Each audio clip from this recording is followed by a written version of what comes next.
Hei ka mā tēnā tātou. E tautungu nā mihi, ko mihia, te ata nei, e te pai.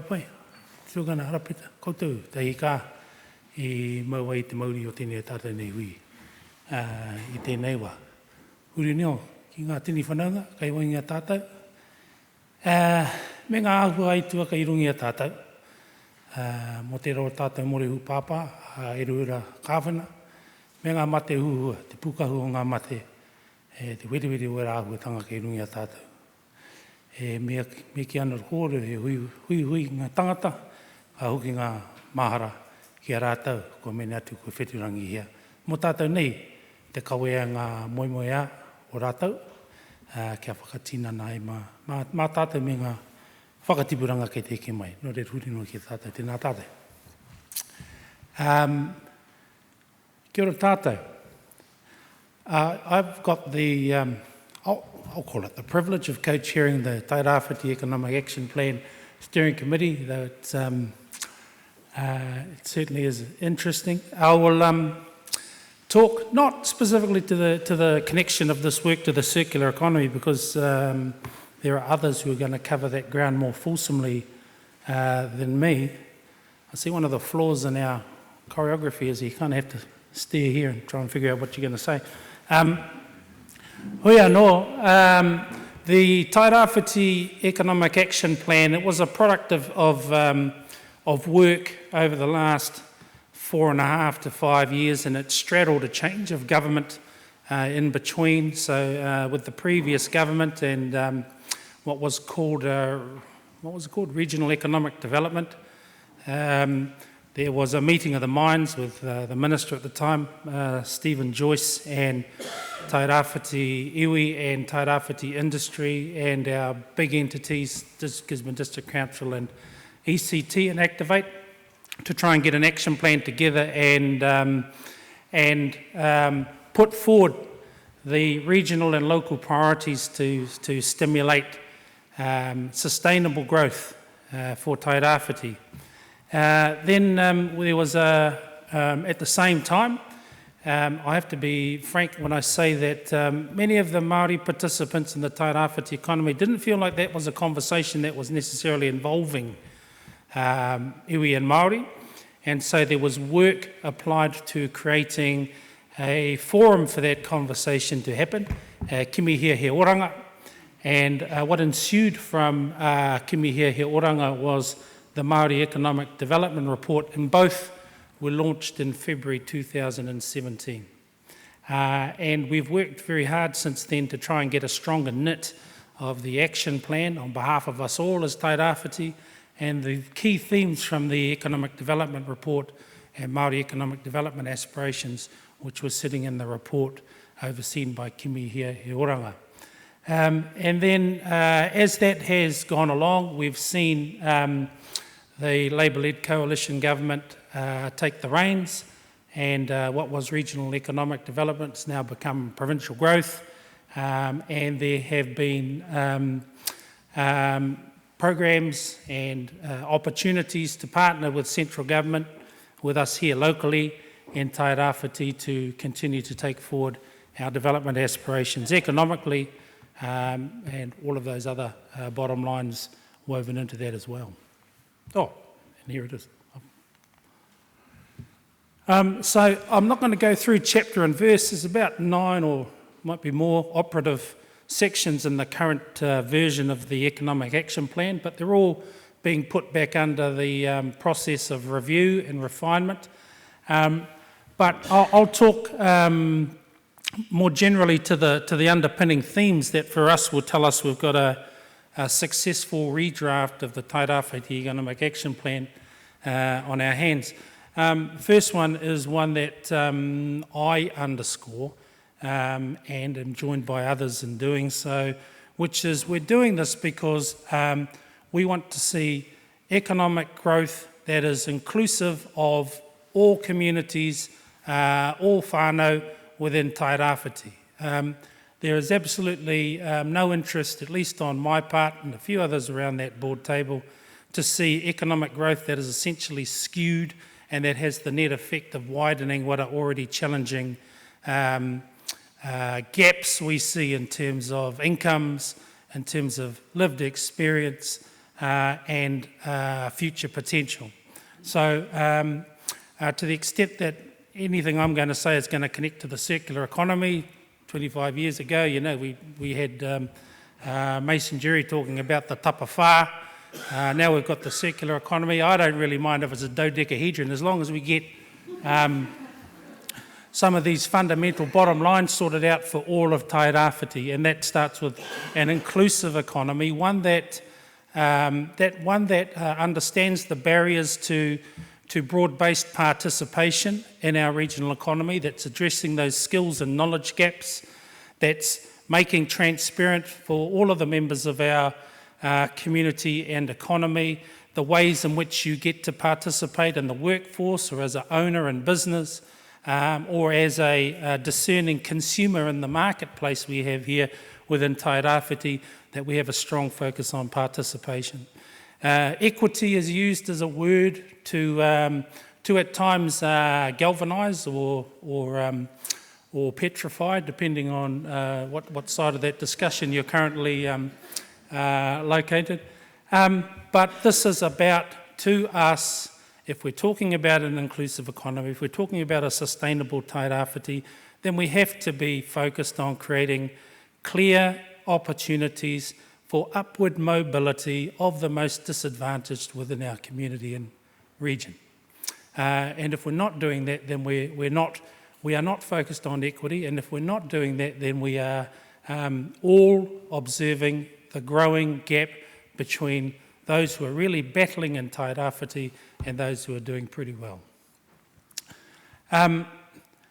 With that comes a focus on growth. You can't create opportunity for people and families and communities to enjoy work, or a better quality of work, or the higher incomes that go with it, without an economy that has been stimulated to grow in real and sustainable ways. So economic growth is clearly a foundation to all of the arrangements that and goals and objectives that we're working on and trying to bring to fruition.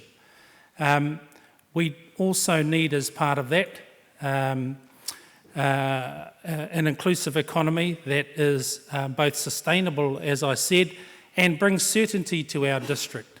That we're not riding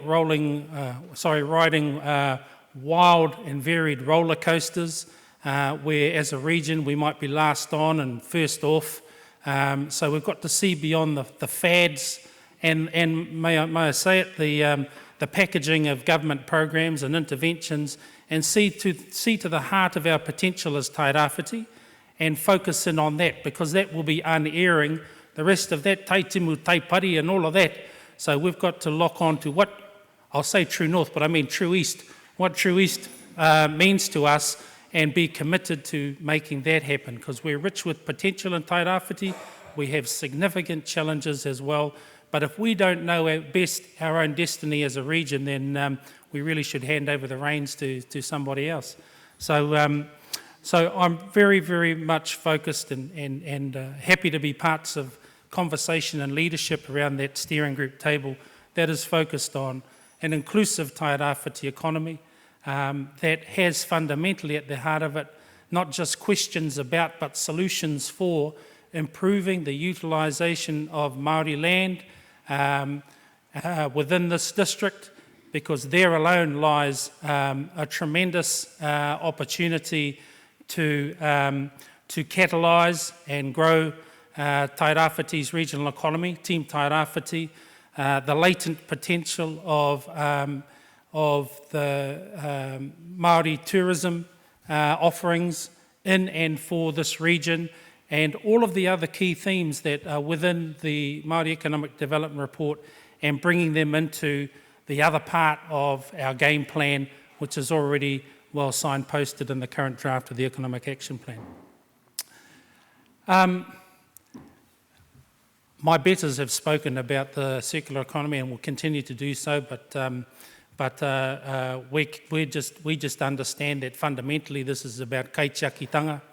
This is about being a good and fitting and long-term steward of a finite resource, and therefore understanding the obligation that goes with that, and keeping that resource healthy, whilst making sure that our needs as families and communities can be supported through the proper management, the proper stewardship over those environmental resources that we're blessed with here in Tairāwhiti. The ethic of stewardship o kaitiakitanga extends equally to us as peoples as it does to our waters, our lands, and our other natural resources. So being good kaitiaki of ourselves and of our future generations is really the point to all of this at the end of the day. And understanding the maybe some of the cross-cultural values that lurk in terms of interpretation and giving effect to that sometimes we probably need to be a little bit more explicit with each other, Māori and Pākehā, in terms of the value base that drives our respective thinking and decision-making in this space. Tairāwhiti's, well, according to census data, if I can still use that term, according to census data, the Tairāwhiti economy has a relative advantage in terms of horticulture and citrus in particular.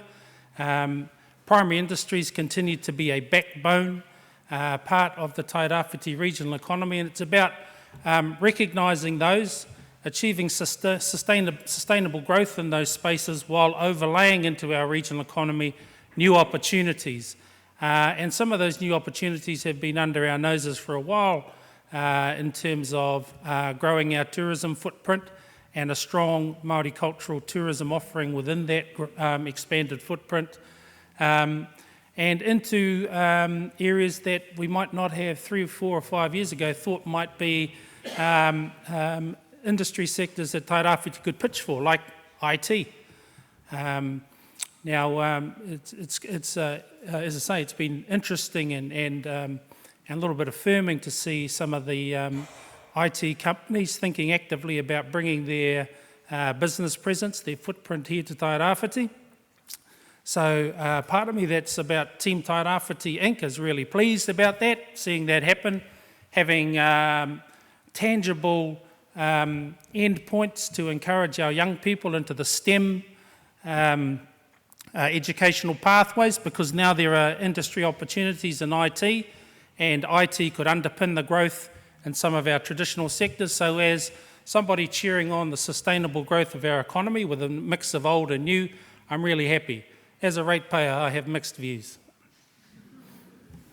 But never mind, these are things about, what's the net good thing for our regional economy, and we open ourselves up to those to that new energy and to those new industry opportunities that we can bring our way. And so, yeah, to round off in the opportunities space, so this is the refresh, and we're looking at some of these drivers. It started with getting that stronger knit of the Māori Economic Development Report with the action plan. But as I say, since the change of government, we've seen the Provincial Growth Fund, which has some opportunities here for industry and for collaborative projects to happen. The 1BT, the billion trees, since refined to right tree, right place, I think, which is probably a good way to approach it for us here in Tairāwhiti, because we're trying to balance the job creation, the optimum use of lots of lands that are marginal lands within our district, with a commitment not to see some of the stuff we all saw on Queen's Birthday last year with the slash and the devastation of our beach areas and communities. So right tree, right place. The Green Infrastructure Fund, which is a part and parcel of this three-party coalition government, and the dedicated programs that are about the associated workforce development, skills pathways required, and that are matched against our economic growth agenda, Herewini, and secondly, the one that's pitching to that cohort, I think up to 24 years old, He Pautama Rangatahi under the Minister and whanaunga to us all, Honourable Willie Jackson. And then we've just heard the Gisborne District Council's open offer to all of us to pack aspirational content into the 30-year plan. No community left behind. We want to make sure, again, that we are doing things sustainably, inclusively, and with an eye to that 30-year agenda. So koina tāku, I don't think there's anything else I'd like to add. Kia ora tātou.